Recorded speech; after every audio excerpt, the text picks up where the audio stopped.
ये कहानी है धनिया की, जो एक फैक्ट्री में काम किया करता था। लेकिन कुछ दिनों पहले ही वो फैक्ट्री बंद पड़ गई और वो बेरोजगार हो गया। धनिया की पत्नी बहुत पहले ही गुजर गई थी। धनिया की एक 10 साल की बेटी सिया भी थी। वैसे ही उसके घर का गुजारा बहुत मुश्किल से चलता था। ऊपर से उसकी नौकरी भी चली गई तो घर चलाना और भी मुश्किल हो गया। नौकरी चले जाने की बात उसने सिया को नहीं बताई।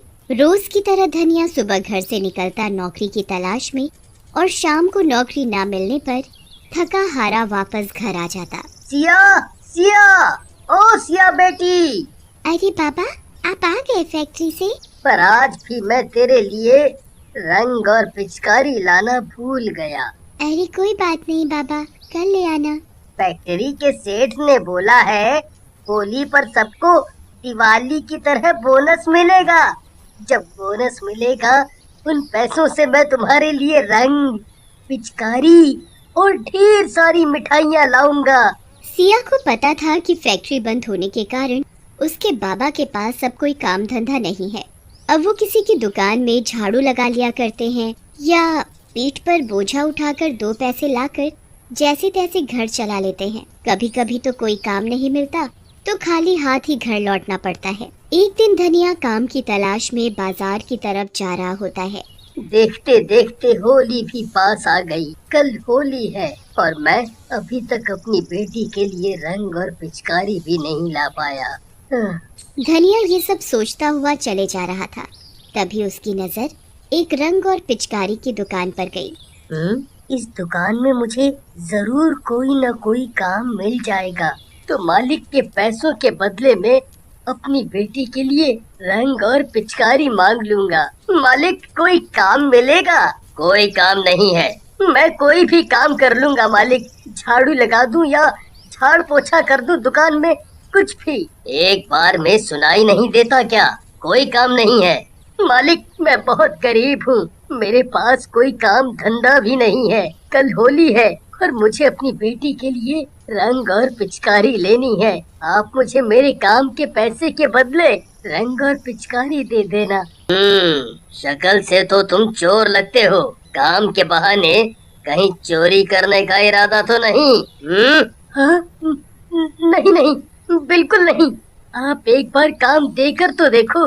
ये ऐसे नहीं मानेगा, पता नहीं कहाँ कहाँ से चले आते हैं। अरे कोई है? इसे भगाओ यहाँ से। बेकार में मेरा और ग्राहकों का टाइम खराब कर रहा है। चल चल। दुकान का मालिक धनिया को धक्का देकर दुकान से बाहर गिरा देता है और धनिया आंखों में आंसू लिए वहाँ से चला जाता है, पर उसे कहीं भी काम नहीं मिलता। जेब में पैसे नहीं है, घर में राशन खत्म होने को आया, अब कैसे घर चलेगा? मैं तो भूखा भी रह लूं, पर बेटी को मैं भूखा नहीं रख सकता। धनिया उदास मन से घर पहुंचता है। क्या बात है बाबा, चेहरा इतना उतरा हुआ क्यों है? अरे कुछ नहीं बेटा, तबीयत कुछ ठीक नहीं है, मैं जाकर सो जाता हूँ। सिया को पता था कि उसके बाबा को कुछ नहीं हुआ है, वो बिल्कुल ठीक है। जब भी उन्हें कोई काम नहीं मिलता वो भूखे सो जाते ताकि राशन एक दिन और ज्यादा चल सके। कई बार उन्होंने ऐसा किया। वो खुद भूखे रह जाते पर सिया को कभी भूखा नहीं रहने देते। अगले दिन होली थी। धनिया चुपचाप सुबह सुबह अंधेरे ही घर से काम की तलाश में निकल पड़ता है, पर सिया उसे देख लेती है। उसके जाने के बाद सिया घर में बने मंदिर के पास जाती है और बहुत रोती है।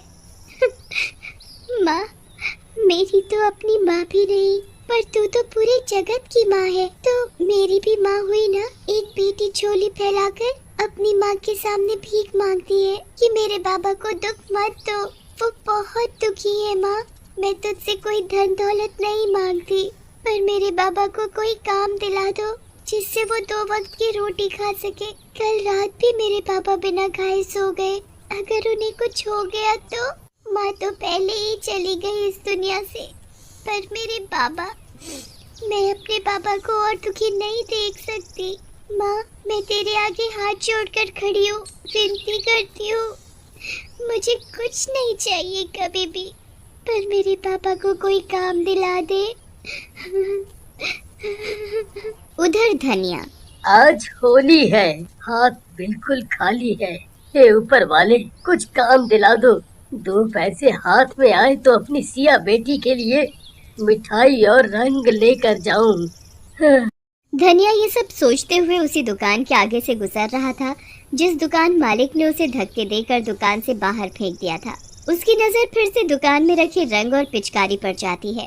तभी दुकान का मालिक जल्दी जल्दी दुकान बंद करके कहीं जा रहा होता है। उसके हाथ में एक बैग भी था जो हड़बड़ी की वजह से वही दुकान के सामने गिर जाता है। धनिया उस बैग को उठाकर दुकान के मालिक को देने जाता है, पर उतने में दुकान का मालिक अपनी गाड़ी में बैठकर जा चुका होता है। धनिया बैग खोलकर देखता है। अरे बाप रे, इतने सारे पैसे! इन सारे पैसों से तो मेरी सभी समस्या हल हो सकती है। इन पैसों से मैं सिया के लिए ढेर सारे रंग और पिचकारी ले सकता हूँ। पर उसके मन में कई सवाल भी चल रहे थे। नहीं नहीं, ये ठीक नहीं होगा। पता नहीं किस काम के लिए उन्होंने ये पैसे अपने पास रखे हों। ये सोचकर धनिया उस दिशा में बैग लेकर भागा जिस दिशा में मालिक की गाड़ी गई थी। पर धनिया को तो दूर दूर तक मालिक की गाड़ी नहीं दिखी। वो वापस दुकान की तरफ गया और मालिक का वही इंतजार करने लगा, पर दुकान का मालिक तो वहाँ नहीं आया। फिर उसने आसपास की दुकानों से दुकान के मालिक के बारे में पता करने की कोशिश की, पर उसे कुछ पता नहीं चला। कुछ दूर जाने पर उसे दुकान के मालिक की गाड़ी दिखाई दी। अरे, ये तो दुकान के मालिक की गाड़ी है। चलो, मेरी मुसीबत तो दूर हुई। ये बैग उन्हें वापस करके बोझ हल्का करूं। वो ये सब सोच ही रहा होता है कि तभी उसकी नजर दुकान के मालिक पर पड़ती है। वो अस्पताल के सामने खड़े थे और उनके साथ एक औरत भी थी जो उसकी पत्नी थी पूजा। वो दोनों ही बहुत रो रहे थे। धनिया भागता हुआ उन दोनों के पास पहुंचा। मालिक, मालिक, आप इस बैग के लिए ही रो रहे हो ना? देखिए मालिक, आप मुझे चोर नहीं समझिएगा। मैंने ये बैग चोरी नहीं किया। आप अपनी दुकान से बहुत जल्दी में बाहर निकले तो ये बैग वहीं नीचे गिर गया था। धनिया की बातें सुनकर और उसके हाथ में बैग देखकर दुकान का मालिक चौंक गया। हम इन पैसों के लिए नहीं रो रहे। हमारा एक ही बेटा है, उसका एक्सीडेंट हो गया है। उसे बहुत चोट आई है। वो जिंदगी और मौत से जूझ रहा है। डॉक्टर ने बोला है उसका खून बहुत बह गया है। खून की जरूरत है उसे, पर हम दोनों में से उसका ब्लड ग्रुप मैच नहीं हुआ। एक आदमी बड़ी मुश्किल से खून देने को राजी तो हुआ, पर बदले में उसने बहुत सारे रुपए मांगे। ये रुपए उसी को देने के लिए थे, पर अस्पताल पहुंचकर मैंने देखा कि रुपयों से भरा बैग जो मेरे हाथों में नहीं था, बिना पैसों के वो आदमी खून देने को तैयार नहीं हुआ और यहाँ से चला गया। उन दोनों की बातें सुनकर धनिया की आंखें भर आईं। मालिक, मैं दूंगा आपके बेटे को खून। आप मेरा टेस्ट करवा लीजिए। क्या पता आपके बेटे का ब्लड ग्रुप मेरे ब्लड ग्रुप से मिल जाए। धनिया का ब्लड ग्रुप मालिक के ब्लड ग्रुप से मिल गया। उसने मालिक के बेटे को ब्लड दिया और मालिक के बेटे की तबीयत में सुधार आने लगा। तुमने मेरे बेटे की जान बचाई। तुम्हारा एहसान मैं जिंदगी भर नहीं भूल सकता, ना ही इसकी कोई कीमत दे सकता हूँ। फिर भी इस बैग में जो भी रुपए हैं वो सब तुम्हारे हैं। ये आप क्या कह रहे हैं मालिक? जान बचाने वाला तो ऊपर वाला है, मैं नहीं। मुझे ये पैसे नहीं चाहिए। अगर मैं आपसे ये पैसे ले लूंगा तो ऊपर वाले को क्या मुंह दिखाऊंगा? मुझे माफ कर दो अपनी गलती के लिए। उस दिन मैंने तुम्हें क्या क्या नहीं बोला। मैंने ही तुम्हें अपनी दुकान से चोर बोलकर निकाल दिया था, वो भी धक्के देकर।